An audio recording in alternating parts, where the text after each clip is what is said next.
اعوذ باللہ من الشیطان الرجیم بسم اللہ الرحمن الرحیم السلام علیکم ورحمۃ اللہ وبرکاتہ۔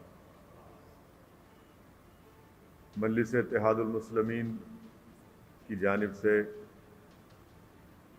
آج جلسہ ام القرآن آن لائن کے ذریعے دارالسلام سے حیدرآباد سے منعقد کیا جا رہا ہے، اور آپ تمام اس بات سے بخوبی سے واقف ہیں کہ مجلس اتحاد المسلمین کے احیاء کے بعد سے ہی مرحوم صدر و قائد فخر ملت عبدالواحد اویسی صاحب نے ان جلسوں کا انعقاد عمل میں لایا، اور مجلس اتحاد المسلمین الحمدللہ پابندی کے ساتھ رمضان کے مبارک مہینے میں جلسہ ام القرآن کا انعقاد عمل میں لاتی ہے، اور انشاءاللہ تعالی یہ عمل صبح قیامت تک اللہ سبحانہ و تعالی مجلس اتحاد المسلمین سے اس کو جاری اور ساری رکھے گا۔ اس طرح کے جلسے منعقد ہوتے رہیں گے۔ آج ہم ماہ رمضان ایک مبارک مہینے کے تیسرے جمعے میں آج ہم منا رہے ہیں، اور ماہ مبارک کا دوسرا دہا ہے، اور آج رمضان کی 17 تاریخ بھی ہے۔ اس ماہ مبارک میں اللہ سبحانہ و تعالیٰ نے قرآن کریم کو نازل کیا، اور اس ماہ مبارک میں اللہ سبحانہ و تعالیٰ نے ہم تمام کو یہ حکم فرمایا کہ روزہ رکھو، اور حدیث شریف میں آیا کہ روزہ ایک مسلمان کے لیے، ایک روزدار کے لیے ڈھال کا کام کرتی ہے۔ علماء اکرام نے اس حدیث شریف کے تعلق سے فرمایا کہ ڈھال کا کام یہ ہوتا ہے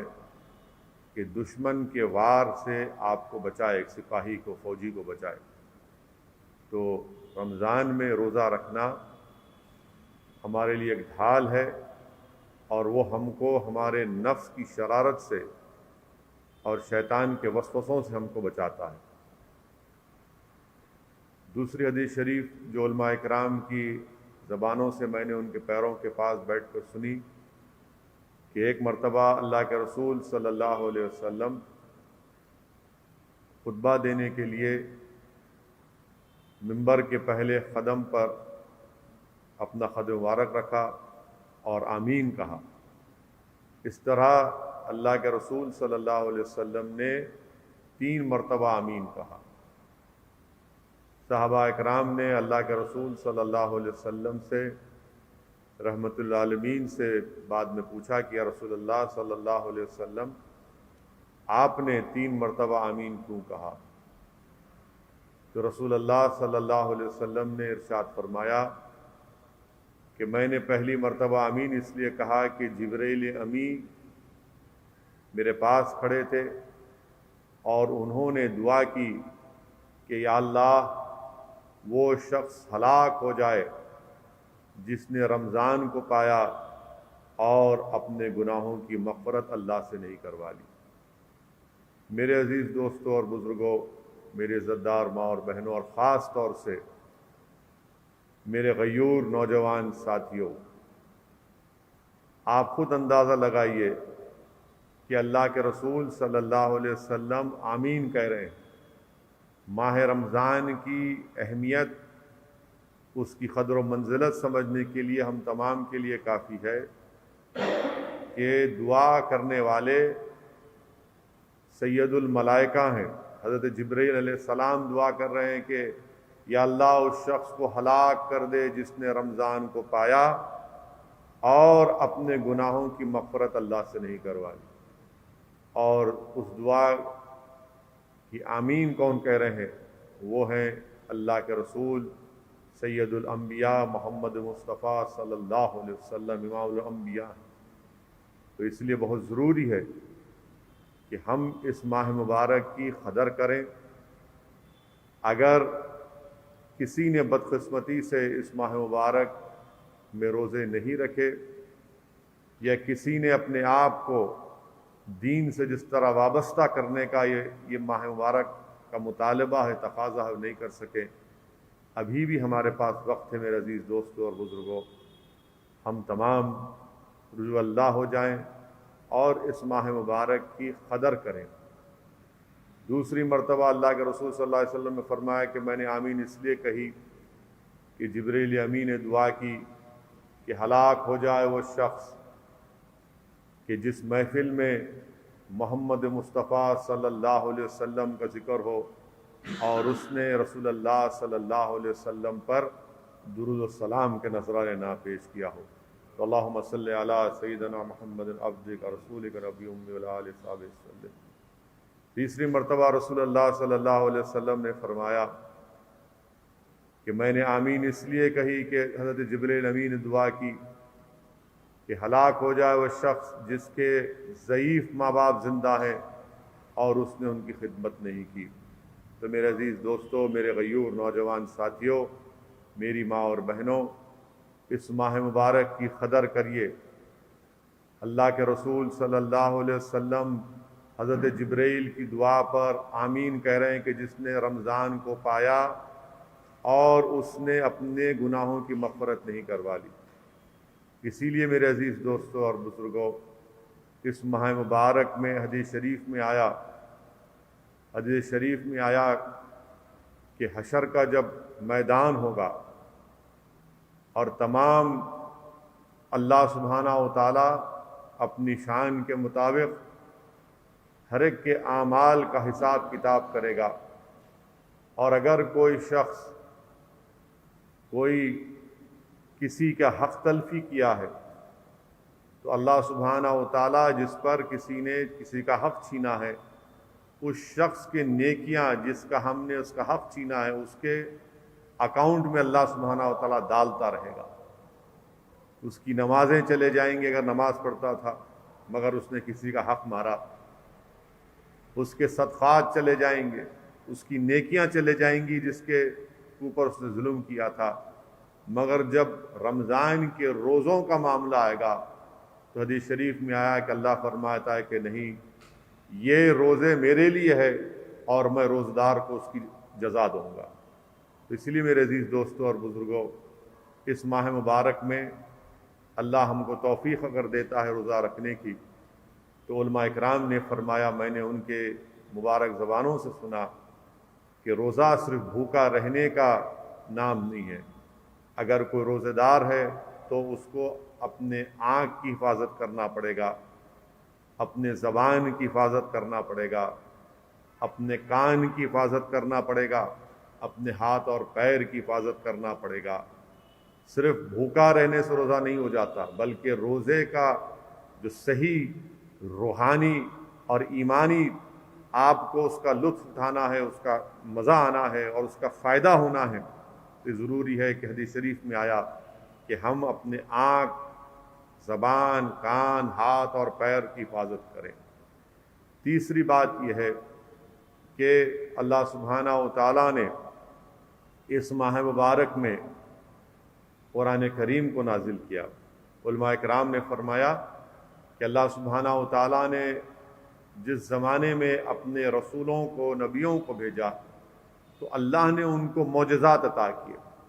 جس زمانے میں جس چیز کا بڑا زور تھا اس کے مطابق اللہ سبحانہ و تعالیٰ نے اپنے نبیوں کو اور اپنے رسولوں کو معجزات عطا کیے، اور قرآن کریم محمد مصطفیٰ صلی اللہ علیہ وسلم کا سب سے بڑا معجزہ ہے، اور ایسا دائمی ابدی معجزہ ہے کہ یہ معجزہ صبح قیامت تک باقی رہے گا۔ تو جس زمانے میں حضرت موسیٰ علیہ السلام کو اللہ نے بھیجایا، اس زمانے میں جادوگروں کا، جادوؤں کا بڑا زور تھا، تو اللہ سبحانہ و تعالیٰ نے حضرت موسیٰ علیہ السلام کو عصائے موسیٰ دیا، اور اس کے سامنے تمام جادوگروں کا جادو بے بس ہو جاتا۔ جس زمانے میں اللہ سبحانہ و تعالیٰ نے حضرت عیسیٰ علیہ السلام کو بھیجا، وہ زمانہ فن طب کا عروج کا زمانہ تھا، تو اللہ سبحانہ و تعالیٰ نے حضرت عیسیٰ کو یہ معجزہ دیا کہ جب حضرت عیسیٰ علیہ السلام کسی اندھے کی آنکھ پر اپنا ہاتھ رکھتے تو اس کی آنکھوں میں بینائی آ جاتی۔ جس زمانے میں اللہ سبحانہ و تعالیٰ نے محمد مصطفیٰ صلی اللہ علیہ وسلم رحمۃ للعالمین کو بھیجا، وہ زمانہ عربوں کو فصاحت اور بلاغت کا، عربوں کو اپنی زبان پر بڑا فخر تھا، وہ ساری دنیا کو عجمی گونگی سمجھتے تھے۔ تو اللہ سبحانہ و تعالیٰ نے فصاحت اور بلاغت کا شاہکار قرآن کریم محمد مصطفیٰ صلی اللہ علیہ وسلم کو دیا، اور آپ کے ذریعے سے پوری انسانیت پر وحی کے ذریعے نازل کیا گیا۔ تو یہ قرآن کریم کا چیلنج 1400 سال پہلے قرآن کریم نے چیلنج کیا پوری انسانیت کو۔ قرآن کریم اللہ سبحانہ و تعالیٰ فرماتے ہیں کہ اگر تم سچے ہو تو اس جیسی ایک آیات کو بنا کر، اگر تم لوگ سچے ہو تو اس جیسی ایک آیات کو بنا کے لاؤ۔ قرآن کا چیلنج 1400 سال پہلے بھی تھا، آج بھی اور کل بھی رہے گا۔ زمانہ اپنے عروج پر، ٹیکنالوجی اپنے عروج پر پہنچ گئی، مگر کوئی اس قرآن جیسے آیات نہیں بنا پایا۔ آج انسانیت چاند پر جا کر خاک چھان رہی ہے، سمندر کی تہہ میں جا کر دیکھ رہی ہے کیا ہے، مگر آج بھی قرآن کا چیلنج برقرار ہے۔ میرے عزیز دوستو، میری عزت دار ماں اور بہنوں، اللہ سبحانہ و تعالی حضرت محمد مصطفیٰ صلی اللہ علیہ وسلم نے ارشاد فرمایا کہ اللہ قوموں کو قرآن سے عروج بھی دے گا اور اس سے ان کو رسوا بھی کرے گا۔ رسول اللہ صلی اللہ علیہ وسلم نے ارشاد فرمایا کہ جس نے قرآن کو پیشوا بنایا وہ قرآن اس کو جنت میں لے کر جائے گا۔ جس نے جو قاری قرآن ہے اور جو قرآن پر عمل کرتا ہے وہ اللہ کی رحمت میں رہے گا۔ میرے عزیز دوستوں اور بزرگوں، وہیں پر اللہ کے رسول صلی اللہ علیہ وسلم نے حدیث شریف میں فرمایا کہ میں تمہارے درمیان میں 2 وائس کو چھوڑ کر جا رہا ہوں، تمہارے دل کے علاج کے لیے 2 وائس کو چھوڑ کے جا رہا ہوں۔ اور اللہ کے رسول صلی اللہ علیہ وسلم فرمایا کہ ایک وائس وہ بولتا ہے وہ قرآن ہے، اور دوسرا وہ تمہاری موت ہے، دوسرا وہ تمہاری موت ہے۔ میرے عزیز دوستوں اور بزرگوں، آج نزول قرآن کا یہ مبارک مہینہ، رمضان کا یہ مبارک مہینہ، جس میں آپ اور ہم نے سنا علماء کی زبان سے کہ حدیث شریف میں آیا کہ اللہ سبحانہ و تعالیٰ اس ماہ مبارک میں جہنم کے دروازوں کو بند کر دیتا ہے، شیطان کو زنجیروں سے جکڑ دیا جاتا ہے، اور اس ماہ مبارک کی ہر رات میں اگر اللہ کو کوئی بندہ اٹھ کر شب بیداری کرتا ہے، تہجد کی نماز پڑھتا ہے اور اللہ سے بھیک مانگتا ہے کہ اللہ میرا یہ سوال ہے تو اس سوال کو پورا کر دے، تو رسول اللہ صلی اللہ علیہ وسلم نے فرمایا کہ اللہ سبحانہ و تعالیٰ اس سوال کرنے والے کے سوال کو پورا کرتا ہے۔ اگر کوئی اس مبارک مہینوں کی راتوں میں اٹھ کر اللہ سے بھیک مانگتا ہے کہ اللہ ہمارے وطن عزیز میں اس پلیگ کو ختم کر دے، اس وائرس کو ختم کر دے، اور کوئی اہل دل دعا کرے گا تو یقیناً اللہ سبحانہ و تعالیٰ ان کی دعا کو قبول کرے گا۔ اگر کوئی رزق طلب کرتا ہے، اگر کوئی اللہ سے اپنے گناہوں کی مغفرت طلب کرتا ہے تو اللہ اس کی اس سوال کو، اس کی دعا کو قبول کرتا ہے۔ میرے عزیز دوستوں اور بزرگوں، یہ ماہ مبارک میں قرآن کریم کو نازل کیا گیا، اور مجھے یہاں پر وہ حدیث شریف یاد آ رہی ہے کہ حضرت ابو ہریرہ رضی اللہ تعالیٰ عنہ سے روایت ہے کہ اللہ کے رسول صلی اللہ علیہ وسلم نے فرمایا کہ اللہ سبحانہ و تعالیٰ نے زمین و آسمان کو بنانے سے 1000 سال پہلے سورہ طٰہٰ اور یاسین پڑھی، تو فرشتوں نے جب قرآن کی ان سورتوں کو سنا تو کہا کہ خوشخبری ہو اس امت پر جس پر یہ قرآن کریم نازل کیا جائے گا، خیر خوبی ہو ان لوگوں کے سینوں پر جو اس کلام، اللہ کے کلام کی حفاظت کریں گے، خوشخبری ہو ان زبانوں پر جو اللہ کے اس کلام کی تلاوت کریں گے۔ اسی لیے اللہ کے رسول صلی اللہ علیہ وسلم نے فرمایا کہ بہترین عبادت قرآن کی تلاوت ہے۔ اور امام غزالی رحمۃ اللہ علیہ نے تحریر فرماتے ہیں، لکھتے ہیں، اور امام احمد بن حنبل رحمۃ اللہ علیہ کا، امام دار الہجرت کا واقعہ لکھتے ہیں امام احمد بن حنبل کا، کہ ایک مرتبہ امام احمد بن حنبل رحمۃ اللہ علیہ نے خواب میں اللہ کو دیکھا اور اللہ سے پوچھا کہ یا اللہ پالنہار تجھ سے قریب ہونے کا طریقہ کیا ہے؟ تو اللہ نے فرمایا کہ میرے کلام کی تلاوت۔ امام احمد نے پوچھا یا اللہ سمجھ کر یا بلا سمجھ کر؟ اللہ نے فرمایا کہ سمجھ کر اور بلا سمجھ کر، بس قرآن کی تلاوت کرنا۔ تو میرے عزیز دوستوں اور بزرگوں، اس ماہ مبارک میں کثرت سے قرآن کریم کی تلاوت ہم سب کو کرنا ہے، معنی کے ساتھ کرنا ہے، اور اللہ سے گر گڑا کر دعا کرنا ہے کہ یا اللہ قرآن اور سنت پر ہم کو عمل کرنے کی توفیق عطا فرما۔ ہم کو دعا کرنا ہے کہ اللہ قرآن کی جو تعلیمات ہیں اس کو ہم کو اللہ توفیق دے کہ ہم عملی طور پر اس پر عمل کر سکیں، اپنی اولاد، ہمارے گھر والے، دوست، احباب اس قرآن کے اس پیغام کو سمجھے، اس قرآن کی حقانیت کو سمجھے، اور تبھی جا کر دین اور دنیا میں ہم کو اللہ سبحانہ و تعالی کامیاب اور کامرانی سے ہمکنار کرے گا۔ اس ماہ مبارک میں کئی اہم تاریخیں ہیں، جس میں آج 17 رمضان ہے۔ 17 رمضان کے دن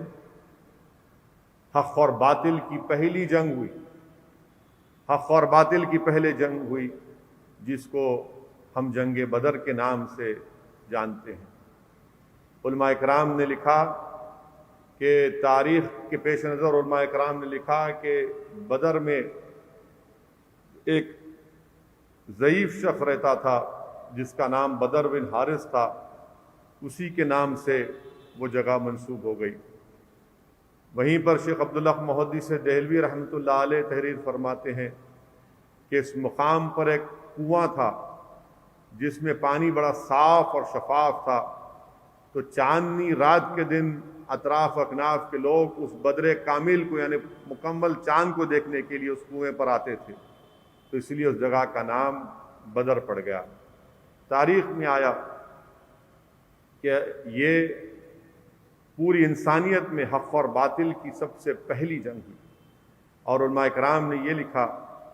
کہ رسول اللہ صلی اللہ علیہ وسلم کے غزوات میں سب سے اہم اور سب سے خصوصی یہ ہے کہ اس دن ایمان اور کفر کا کھلے فرق کا دن ہوا، اس لیے قرآن میں اس کو یوم الفرقان کہا گیا، یوم الفرقان کہا گیا۔ اور جنگ بدر کے دن اللہ سبحانہ و تعالیٰ نے کمزور مسلمانوں کو، کم تعداد میں مسلمانوں کو اللہ سبحانہ و تعالیٰ نے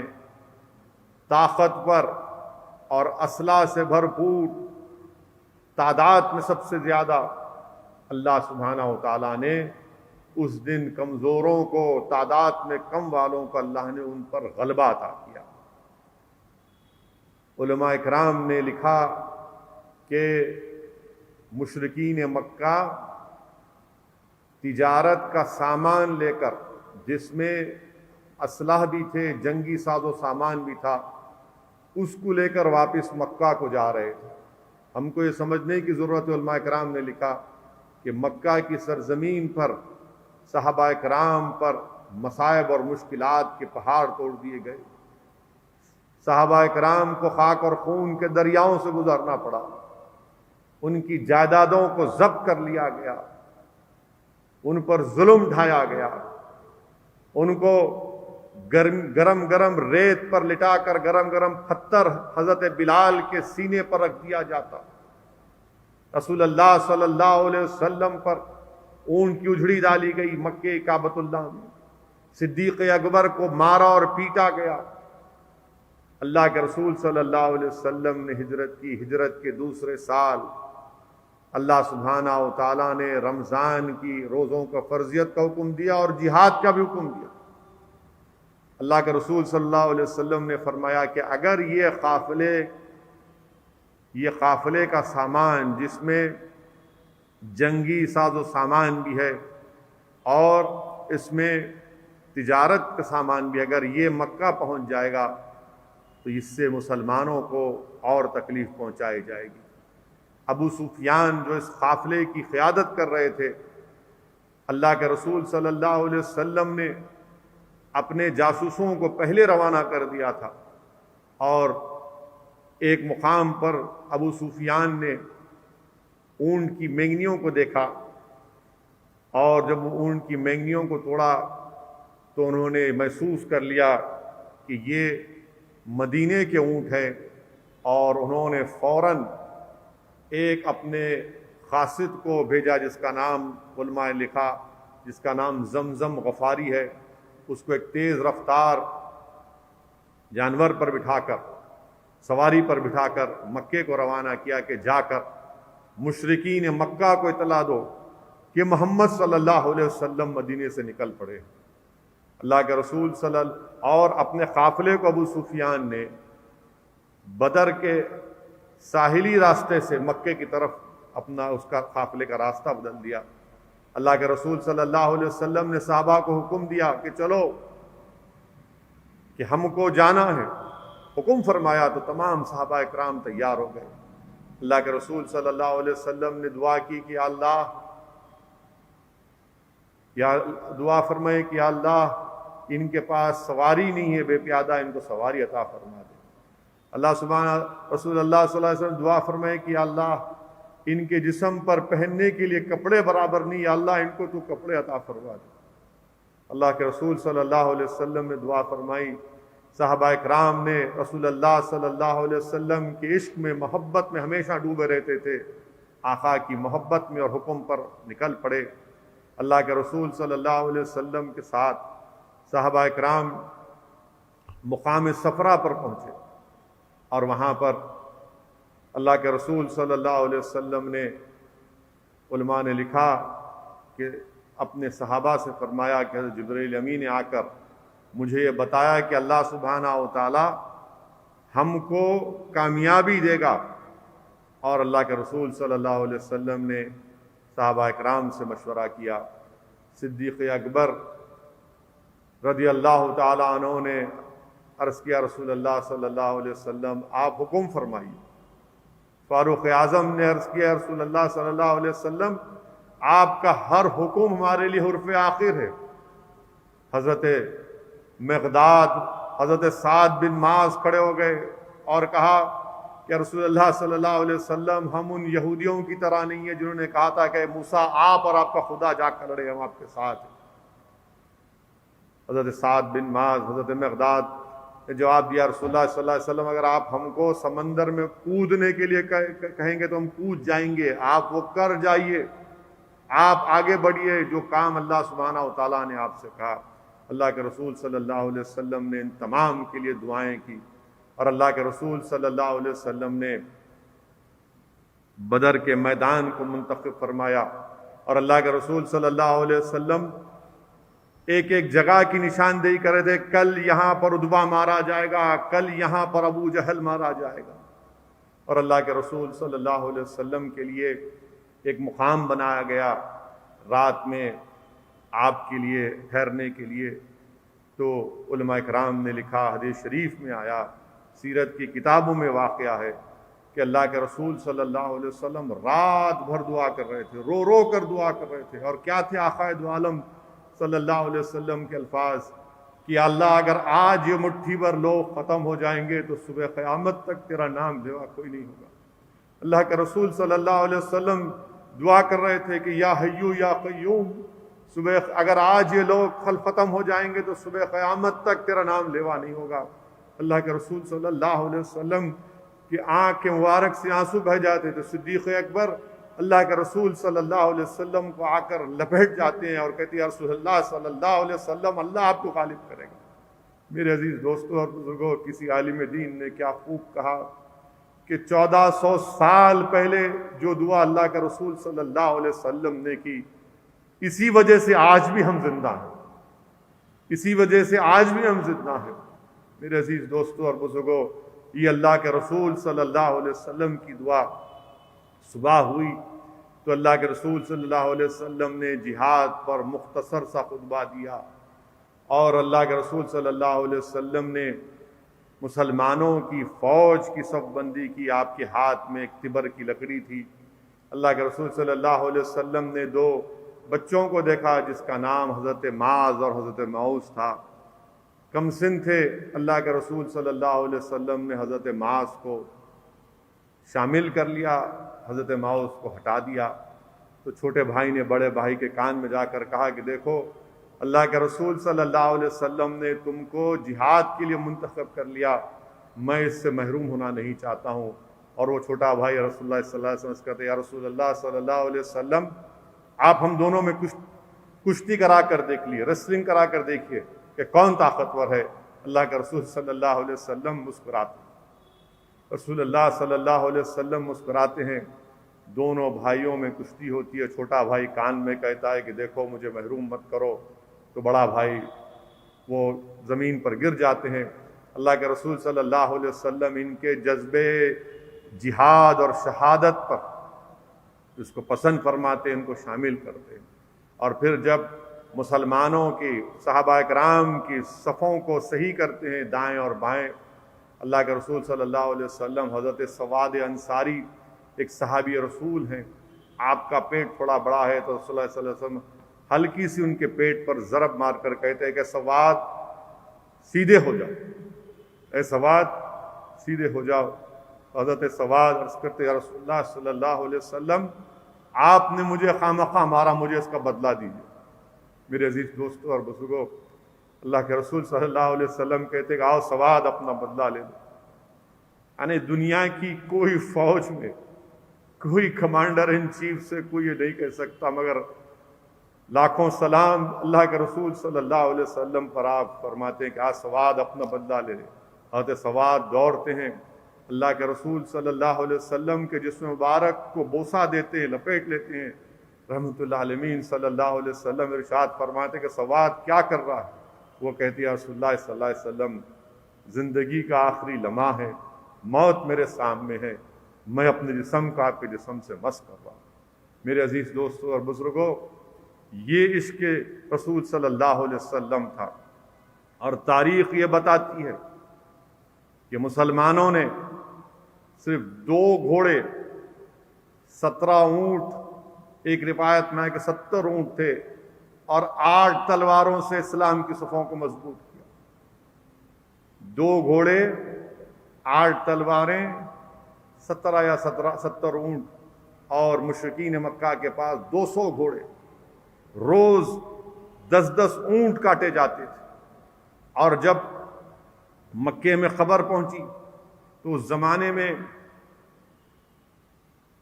سگنل کے طور پر اگر کوئی ڈینجر یا کوئی سگنل کے طور پر جو کوئی میسیج قاصد لے کر جاتا، وہ یہ کہتا، جب زمزم غفاری مکے کو پہنچ رہا تھا تو اس وقت علماء نے ایک واقعہ بھی لکھا کہ حضرت عاتقہ بن عبد المطلب جو رسول اللہ صلی اللہ علیہ وسلم کی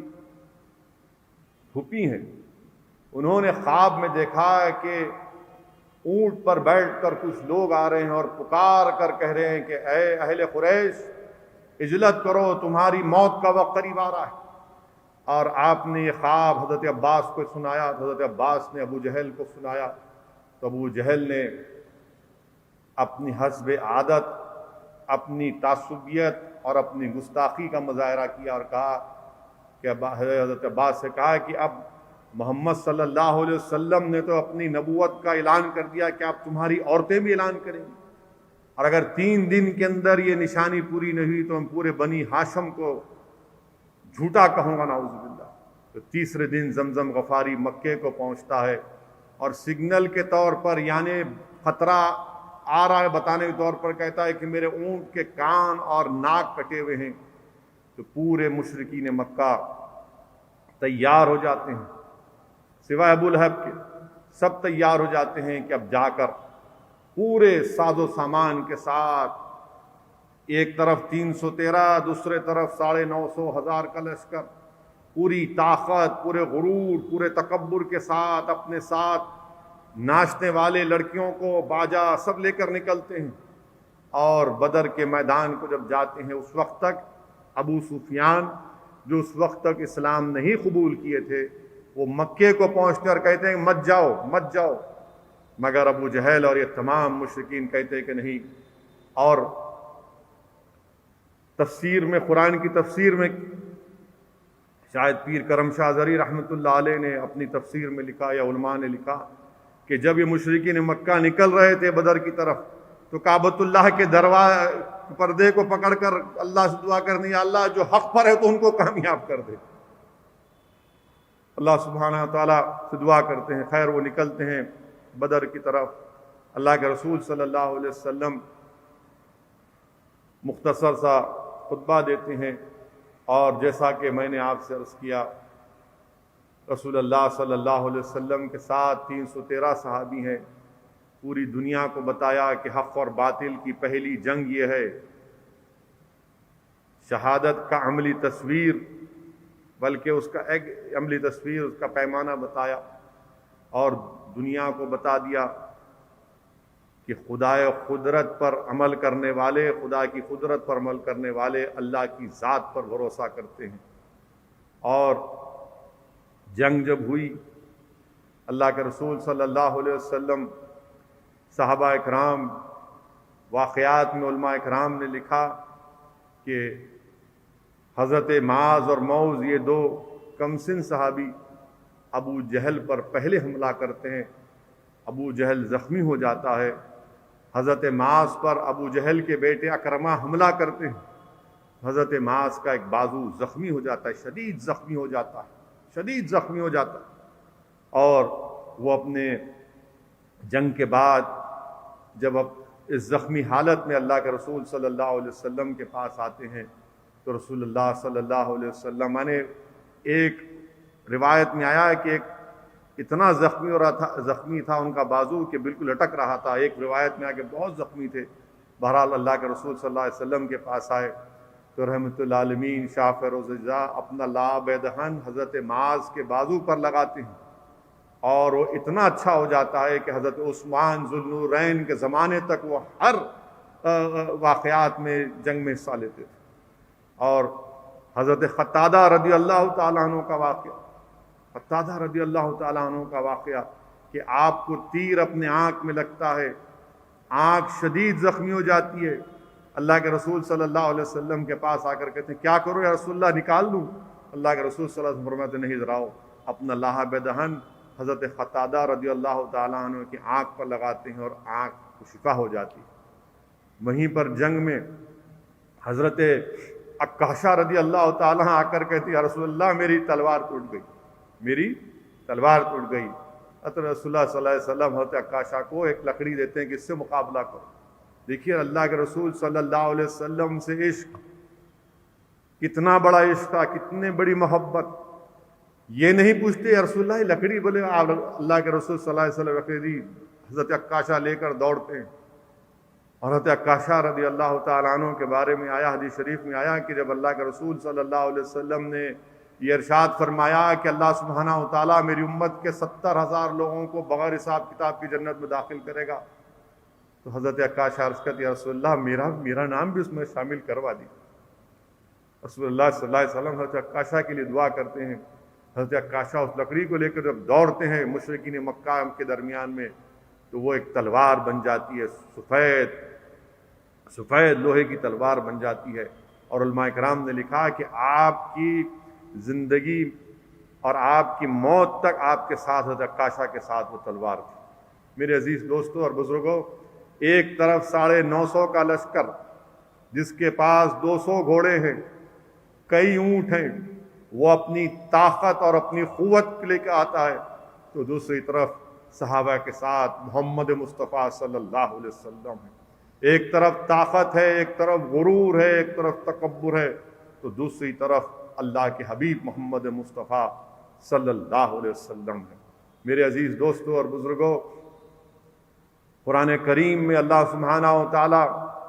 سورہ انفال کی آیت نمبر 44 میں علماء کرام نے تفسیر کی ہے کہ اللہ سبحانہ و تعالیٰ نے مدد کی مسلمانوں کی مشرکین مکہ کے خلاف۔ سورہ انفال کی آیت نمبر 44 میں مشرکین مکہ کو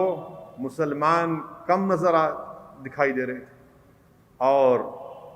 صحابہ اکرام کو مشرکین مکہ کم نظر آ رہے تھے۔ تو علماء اکرام نے لکھا کہ اس لیے کہ مسلمانوں کے دلوں میں مشرکین کا خوف پیدا نہ ہو، اور مشرکین کو مسلمان کم اس لیے نظر آ رہے تھے کہ وہ بغیر مقابلے کے نہ بھاگ جائیں تاکہ ان کو کم دیکھ کر آ جائیں۔ اور پھر دوسری مدد کا اعلان سورہ آل عمران کی آیت نمبر 13 میں ہوا کہ اللہ سبحانہ و تعالیٰ نے مسلمانوں کے لشکر کو بہت زیادہ دکھایا مشرکین مکہ کو تاکہ ان کے دل و دماغ میں خوف پیدا ہو جائے۔ پھر وہیں سورہ انفال کی آیت نمبر 9 میں اللہ سبحانہ و تعالیٰ نے فرشتوں کے ذریعے سے جنگ بدر میں مدد کی۔ پھر سورہ انفال کی آیت میں اللہ کے رسول صلی اللہ علیہ وسلم جب اپنے ہاتھ مبارک میں خاک کو اٹھا کر مشرکین مکہ کی طرف پھینکتے تھے، شاہت الوجوہ کہتے تھے، تو اللہ فرما رہا ہے کہ میرے حبیب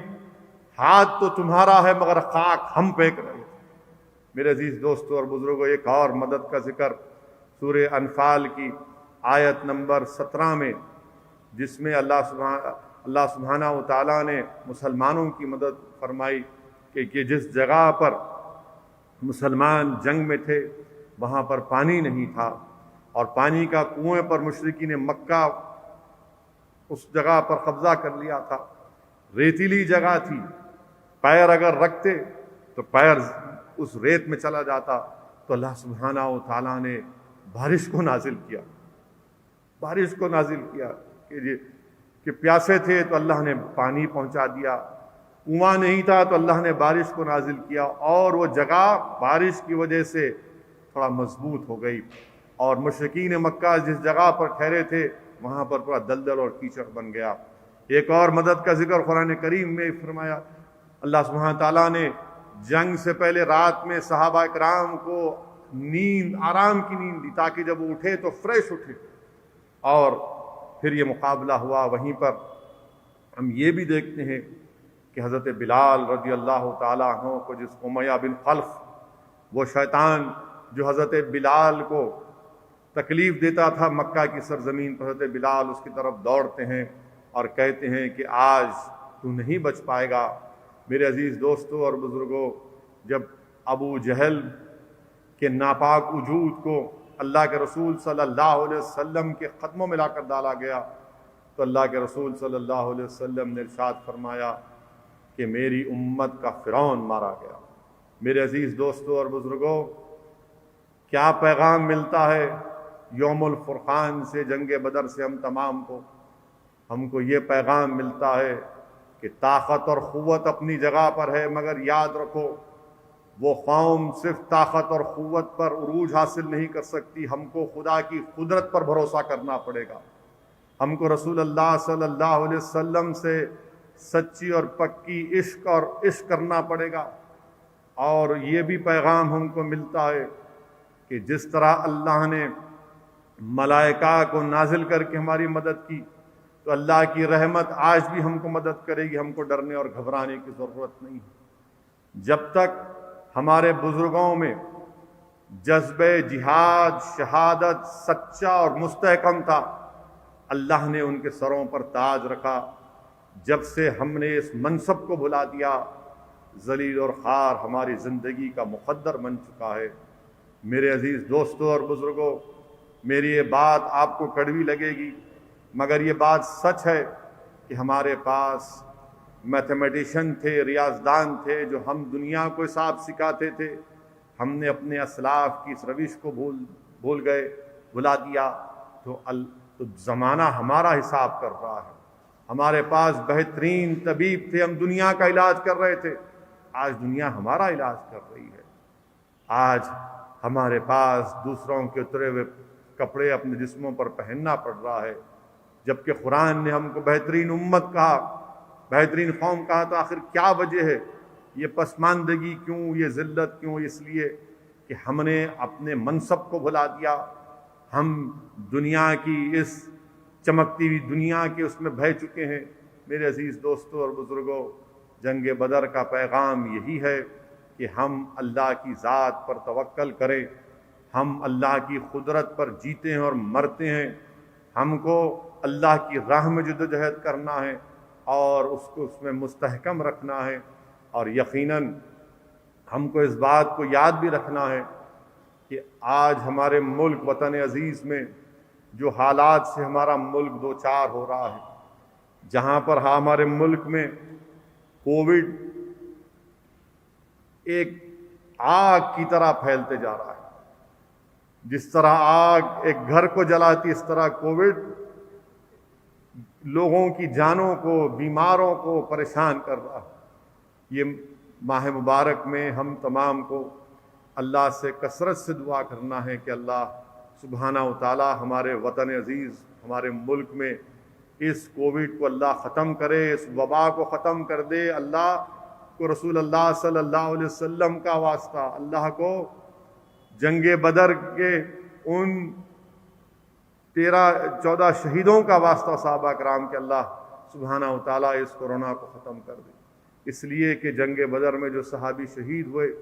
بخاری شریف کی حدیث ہے کہ اللہ کے رسول صلی اللہ علیہ وسلم سے